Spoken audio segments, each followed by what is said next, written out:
नमस्कार। तो आज हम वसंत भाग 3 का पाठ 2 लाख की चूड़ियां पढ़ेंगे, जिसके लेखक का नाम है कामता नाथ। और आइए पढ़ते हैं इसे। Page number 5। लाख की चूड़ियां। सारे गांव में बदलू मुझे सबसे अच्छा आदमी लगता था, क्योंकि वह मुझे सुंदर सुंदर लाख की गोलियां बनाकर देता था। मुझे अपने मामा के गांव जाने का सबसे बड़ा चाव यही था कि जब मैं वहां से लौटता था तो मेरे पास ढेर सारी गोलियां होती, रंग बिरंगी गोलियां, जो किसी भी बच्चे का मन मोह ले। वैसे तो मेरे मामा के गांव का होने के कारण मुझे बदलू को मामा कहना चाहिए था, परंतु मैं उसे बदलू मामा न कहकर बदलू काका कहता था, जैसा कि गांव के सभी बच्चे बोलते उसे कहा करते थे। बदलू का मकान कुछ ऊंचे पर बना था।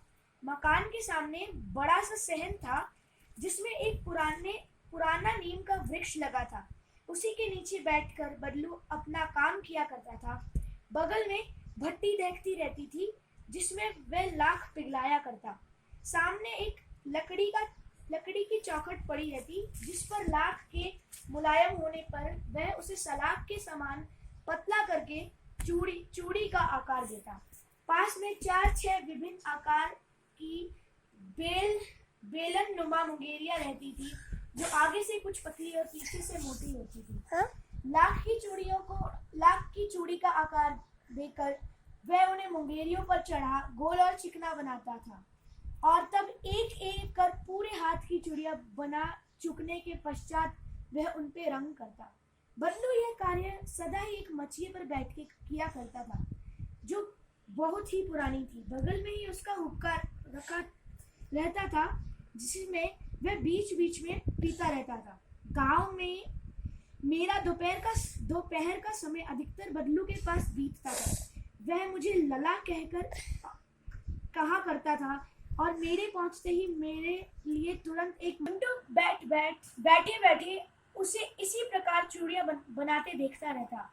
लगभग रोज ही वह 4-6 जोड़े चूड़ियां बनाता, और पूरा जोड़ा बना लेने पर वह उसे बेलन पर चढ़ाकर कुछ क्षण चुपचाप देखता रहता, मानो वह बेलन ना होकर किसी नववधू की कलाई हो। बदलू मनिहार था। चूड़ियां बनाना उसका पैतृक पेशा, और वास्तव में वह बहुत ही सुंदर चूड़ियां बनाता था। उसकी बनाई हुई चूड़ियों की खपत भी बहुत थी। उस गांव में तो सभी स्त्रियां उसी की बनाई हुई चूड़ियां ही पहनती थी। उस गांव के आसपास के गांव के लोग भी उससे चूड़ियां ले जाते थे, परंतु वह कभी भी चूड़ियों को पैसों से ना बेचता था। उसका अभी तक वस्तु विनिमय का तरीका था, और लोग अनाज के बदले उससे चूड़ियां ले जाते। बदलू का स्वभाव भी बहुत सीधा था। मैंने कभी भी उसको किसी से झगड़ते नहीं देखा। हाँ, शादी विवाह के अवसरों पर वह अवश्य जिद पकड़ जाता था, जीवन भर चाहे कोई उससे मुफ्त चूड़ियां ले जाए, परंतु विवाह के अवसर पर वह सारी कसर निकाल देता था। आखिर सुहाग के जोड़े का महत्व ही और होता है। मुझे याद है, मेरे मामा के यहाँ किसी लड़की के विवाह पर जरा सा किसी बात पर बिगड़ गया, और फिर उसको मनाने में लोहे लग गए। विवाह में इसी जोड़े का मूल्य इतना बढ़ जाता था कि उसके लिए उसकी घरवाली के सारे वस्त्र मिलते, ढेरों अनाज मिलता, उसको अपने लिए पगड़ी मिलती, और रुपए जो मिलते सो अलग।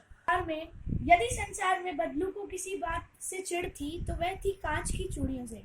यदि किसी भी स्त्री के हाथ में उसे कांच की चूड़ियां दिख जाती, तो वह अंदर ही अंदर कुड़ उठता, और कभी कभी तो 2-4 बातें भी सुना देता। मुझसे तो वह घंटों तक बातें किया करता। कभी मेरी पढ़ाई के बारे में पूछता, तो कभी मेरे घर के बारे में, और कभी यूं ही शहर के जीवन के बारे में। मैं उससे कहता कि शहर में सब कांच की चूड़ियां पहनते हैं, तो वह उत्तर देता, शहर की बात और है लला, वहां तो सब कुछ होता है। वहां तो औरत अपने मर्द का हाथ पकड़कर सड़कों पर घूमती है, और फिर उनकी कलाइयां नाजुक होती, चूड़ियां पहने तो मोच ना आ जाए। कभी कभी बदलू मेरी अच्छी खासी खातिर भी कर देता था। जिन दिनों उसकी गाय के दूध होता था, वह सदा मेरे लिए मलाई बचा कर रखता, और आम की फसल में तो मैं रोज ही उसके यहाँ से 2-4 आम खा आता। परंतु इन सब बातों के अतिरिक्त जिस कारण वह मुझे अच्छा लगता था, कि लगभग रोज ही वह मेरे लिए एक दो गोलियां बना देता था। मैं बहुधा ही गर्मियों की छुट्टियों में अपने मामा के यहाँ चला आता और एक आध महीने वहां रहकर स्कूल खुलने के समय तक वापस आ जाता। परंतु 2-3 बार ही मैं अपने मामा के यहाँ गया होऊंगा। तभी मेरे पिता का एक शहर से दूसरे शहर में बदली हो गई और एक लंबी अवधि तक मैं अपने मामा के गांव ना जा सका। तब लगभग 8-10 वर्षों के बाद मैं वहां गया तो इतना बड़ा हो चुका था कि लाख की गोलियां मेरी रुचि नहीं थी। अतः गांव में होते हुए भी कुछ दिनों तक मुझे बदलू का ध्यान न आया। इसी बीच मैंने देखा कि गांव में लगभग सभी स्त्रियां कांच की चूड़ियां पहने हैं। विरले ही हाथों में मैंने लाख की चूड़ियां देखी। तब एक दिन सहसा मुझे बदलू का ध्यान आया। बात यह हुई कि बरसात में मेरे मामा की छोटी लड़की आंगन में फिसल कर गिर पड़ी और उसके हाथ की कांच की चूड़ी टूटकर उसकी कलाई में घुस गई और उससे खून बहने लगा। मेरे मामा उस समय घर पे ना थे, मुझे ही उसकी मरहम पट्टी करनी पड़ी। तभी सहसा मुझे बदलू का ध्यान होया और मैंने सोचा कि उससे मिल ही आऊं। अतः शाम को घूमते घूमते उसके घर चला गया। बदलू वहां चबूतरे पे नीम के नीचे खाट पर लेटा था। नमस्ते बदलू काका, मैंने कहा। नमस्ते भैया, उसने मेरे नमस्ते का उत्तर दिया और खाट पर बैठ गया। परंतु उसने मुझे पहचाना नहीं और देर तक मेरी ओर निहारता रहा। मैं हूँ जनार्दन काका, आपके पास से गोलियां बनवा कर ले जाता था, अपना परिचय दिया। बदलू फिर भी चुप रहा, मानो वह अपने स्मृति पटल पर अतीत के चित्र उतार रहा हो।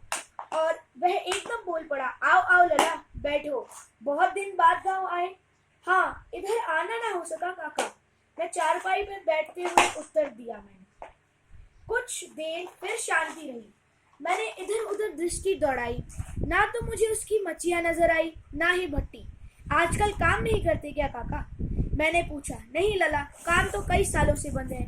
मेरी बनाई हुई चूड़ियां कोई पूछे तब तो गांव गांव में कांच का प्रचार हो गया है। वह कुछ देर चुप रहा, फिर बोला, मशीनी युग है ना लला, आजकल सब काम मशीन से होते हैं, खेत भी मशीन से जोते जाते हैं। और फिर जो सुंदरता कांच की चूड़ियों में है, लाख में कहाँ संभव। लेकिन कांच बड़ा खतरनाक होता है, बड़ी जल्दी टूट जाता है। मैंने कहा, नाजुक तो फिर होता ही है लला। कहते कहते उसे खांसी आ गई और वह देर तक खांसता रहा। मुझे लगा उसे दमा है। अवस्था के साथ साथ उसका शरीर ढल चुका था। उसके हाथों पर, माथे पर नसें उभर आई थी। जाने कैसे उसने मेरी शंका भाप ली और बोला, दमा नहीं है मुझे, फसली खांसी है।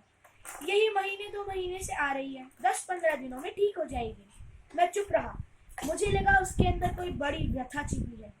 मैं देर तक शांति ही मैं कुछ देर तक फिर शांति रही, जो मुझे अच्छी ना लगी। आम की फसल अब कैसी है काका, कुछ देर पश्चात मैंने बात का विषय बदलते हुए पूछा। अच्छी है लला, बहुत अच्छी है, उसने लहक कर उत्तर दिया और अंदर ही अपनी बेटी को आवाज दी, अरे रज्जो, लला के लिए एक आम तो ले आओ। फिर मेरी ओर खातिब होकर बोला, माफ करना लला, तुम्हें आम खिलाना भूल गया। नहीं नहीं काका, आम तो इस साल बहुत खाए हैं। वाह वाह, बिना आम खिलाए कैसे जाने दूं तुम्हें। मैं चुप हो गया। मुझे वे दिन याद आए जब वह मेरे लिए मलाई बचाकर रखता था। गाय तो अच्छी है ना काका, मैंने पूछा। गाय कहाँ है लला, 2 साल हुए बेच दी, कहाँ से खिलाता। इतने में रज्जू उसकी बेटी अंदर से डालिये में ढेर सारे आम ले आई। यह तो बहुत है काका, इतने कहाँ खा पाऊंगा, मैंने कहा। वाह वाह, वह हंस पड़ा। शहरी ठहरे ना, मैं तुम्हारी उम्र का था तो इससे 4 आम खा जाता। आप लोगों की बात और है, मैंने उत्तर दिया। अच्छा बेटी, लला को 4-5 आम छांट कर दो, सिंदूरी वाले देना। लला कैसे है, इस साल ही पेड़ तैयार हुआ है। रज्जो ने 4-5 आम अंजुली में लेकर मेरी ओर बढ़ा दिए। आम ले लिए। मैंने हाथ बढ़ाया तो मेरी निगाह आम लेने के लिए जब मैंने हाथ बढ़ाया तो मेरी निगाह एक क्षण के लिए उसके हाथों पर गई। गोरी गोरी कलाइयों पर लाख की चूड़ियां बहुत ही फब रही थी।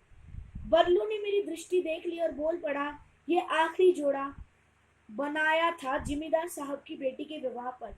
10 आने पैसे मुझको दे रहे थे, मैंने नहीं दिया, कहा शहर से ले आओ। मैंने आम के लिए और खाकर थोड़ी देर पश्चात चला आया। मुझे प्रसन्नता थी कि बदलू हार कर भी हार नहीं मानता था। उसका व्यक्तित्व कांच के जैसा नहीं था कि आसानी से टूट जाए। धन्यवाद। ये आज